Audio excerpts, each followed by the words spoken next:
ভারতের হিন্দি বা বাংলা, তুর্কি, কোরিয়ান সিরিজের পাশাপাশি বাংলাদেশের টেলিভিশন দর্শকদের কাছে জনপ্রিয় হয়ে উঠতে দেখা যাচ্ছে পাকিস্তানি টিভি সিরিজ।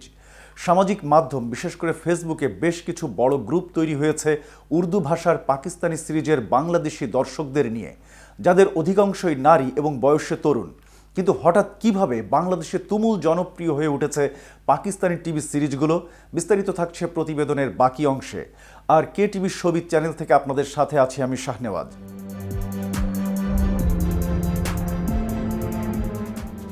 বাংলাদেশে পাকিস্তানের টিভি চ্যানেল দেখা যায় খুব কম।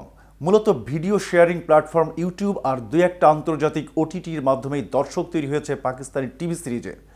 বাংলাদেশের স্বাধীনতার ৫৪ বছর ধরে পাকিস্তানের সঙ্গে সাংস্কৃতিক আদান প্রদান খুব একটা হয়নি। ভাষাগত সমস্যাও একটা কারণ। তবে এখন টিভি সিরিজ উপভোগের ক্ষেত্রে সেই ভাষাগত সমস্যা খুব একটা বাধা হয়ে দাঁড়ায়নি। নিয়মিত দর্শকদের দাবি, ভারতের হিন্দি ভাষার সঙ্গে উর্দু কিছু শব্দগত পার্থক্য রয়েছে।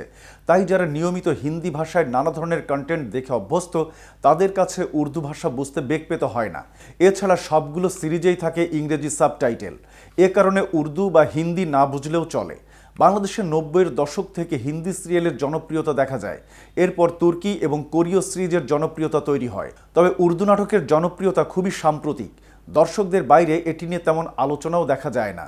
কিন্তু ভারতীয়, তুরস্ক বা কোরীয় নাটকের পাশাপাশি পাকিস্তানি নাটক কিভাবে জনপ্রিয় হয়ে উঠল? ধারণা করা হয় ২০১৫ সাল বা তারও আগে থেকে এদেশের মানুষ পাকিস্তানি টিভি সিরিজ দেখা শুরু করেন। পাকিস্তানি সিরিজ নিয়ে বাংলাদেশের সামাজিক যোগাযোগ মাধ্যমে পরিচালিত একটি গ্রুপের অ্যাডমিন জানান, আগে অল্প কিছু দর্শক দেখলেও এখন বাংলাদেশের অনেক দর্শক পাকিস্তানি সিরিজ উপভোগ করেন। তবে এটার সঠিক কোনো সংখ্যা জানা যায়নি।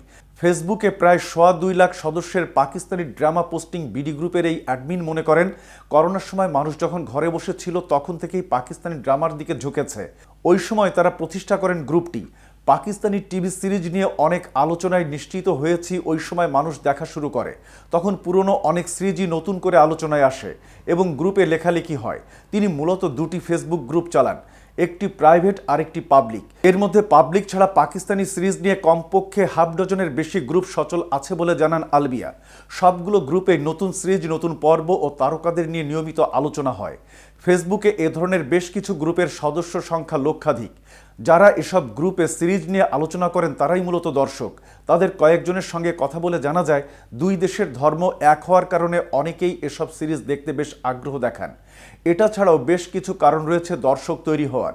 যারা দেখেন এমন কয়েকজন জানিয়েছেন, ধর্মীয় অনুভূতি ও গল্প বলার ধরনই মূলত আগ্রহ তৈরির পেছনে ভূমিকা রেখেছে। আজ এ পর্যন্তই। ভিডিওটি সম্পর্কে আপনাদের কোনো মতামত থাকলে জানাতে পারেন কমেন্ট করে। ধন্যবাদ।